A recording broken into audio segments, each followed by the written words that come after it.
गोलू और हिमांशी रात में दरवाजा बंद करके मोबाइल में 61-62 वाली फिल्म देख रहे थे। दरवाजा इसलिए बंद कर लिए थे कि कोई तीसरा ना आ जाए। आवाज सुनकर जैसा जैसा सीन उसमें क्रिएट हो रहा था, फिल्म में जैसा जैसा सीन क्रिएट हो रहा था, दोनों उसी तरह सीन क्रिएट कर रहे थे और प्यार कर रहे थे। नमस्कार दोस्तों, क्रिमिनल हिस्ट्री चैनल में आप सभी दोस्तों का स्वागत है। दोस्तों, हमारे न्यूज़ चैनल को सब्सक्राइब कीजिए और वीडियो को लाइक कीजिए और वीडियो को ज़्यादा से ज़्यादा शेयर कीजिए।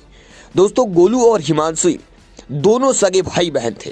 वो अपने पापा के मोबाइल से ऑनलाइन क्लास किया करते थे क्योंकि कोरोना काल चल रहा था, घर से बाहर नहीं जा रहे थे। वो दोनों अपने पापा के मोबाइल से ऑनलाइन क्लास किया करते थे। उसका जो पापा था वो मोबाइल दे रखा था कि बेटा इसी से क्लास किया करो, और अपना छोटा मोबाइल ले रखा था कि किसी से बात करने के लिए अपना कीपैड मोबाइल से बात कर लेगा। रात हो जाती तो गोलू और हिमांशी दोनों एक रूम में चले जाते। वो रूम का दरवाजा बंद करके उसमें 61-62 वाली फिल्म देखा करते थे। एक रात की बात है, रात के 2 बज रहे थे। गोलू के पापा की नींद खुल गई, और जब गोलू के पापा की नींद खुल गई तो गोलू के रूम में से आवाज आ रही थी। वह सोचने लगा इतनी रात को दोनों पढ़ रहे हैं। फिर वह सोचने लगा चलो पढ़ते होंगे। फिर वह लेट गया। थोड़ी देर बाद उसके मन में आया कि चल कर देखूं इतनी रात को क्या कर रहे हैं।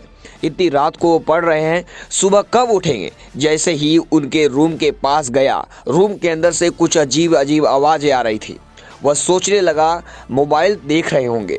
फिर वह दरवाजे की होल से झांकने लगा और झांका तो अब देखा दोनों नग्न अवस्था में नागिन की तरह लिपटे हुए हैं। इस तरह देखकर वह क्रोध में आ गया और पैरों से मारा। दरवाजा खुल गया।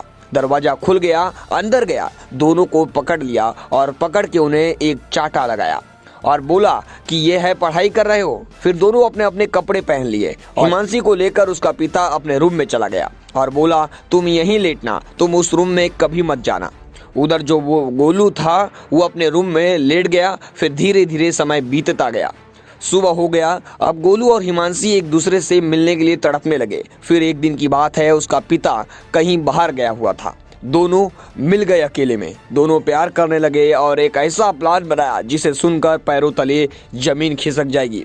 जब उसका पिता वापस घर आया, शाम हो गया और लेटने के लिए अपने रूम में चला गया और अपनी बेटी हिमांशी को भी बुलाया। कहा बेटी तुम आ जाओ, इसी रूम में तुम अपना बिस्तर अलग से लगा कर सो जाओ और दरवाजा अंदर से बंद कर लो। हिमांशी ने वैसा ही किया, मगर दरवाजे का कुंडी नहीं लगाया। रात हो गया जब गोलू और हिमांशी दोनों एक रूम में आ गए। जब उसका पिता सो गया तो उसी रूम में आ गए और दोनों प्लान के अनुसार अपने पिता को मौत के घाट उतार दिए। और उसके बाद दोनों गोलू के रूम में जाते हैं और दोनों उसी रूम में जाते हैं जिस रूम में पहले 61-62 करते थे।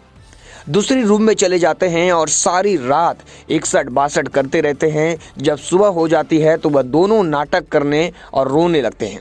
कहते हैं मेरे पिताजी एक्सपायर हो गए। गांव के सभी लोग आ जाते हैं। देखते देखते पूछताछ होती है कैसे एक्सपायर कर गए, तबीयत खराब थी, क्या हुआ। दोनों कहते हैं तबीयत नहीं खराब थी, पता नहीं कैसे एक्सपायर हो गए। गांव के लोग जो थे वहां चद्दर को हटाते हैं तो देखते हैं कि उसका जीव निकला हुआ है और उसका गला दबाया हुआ है।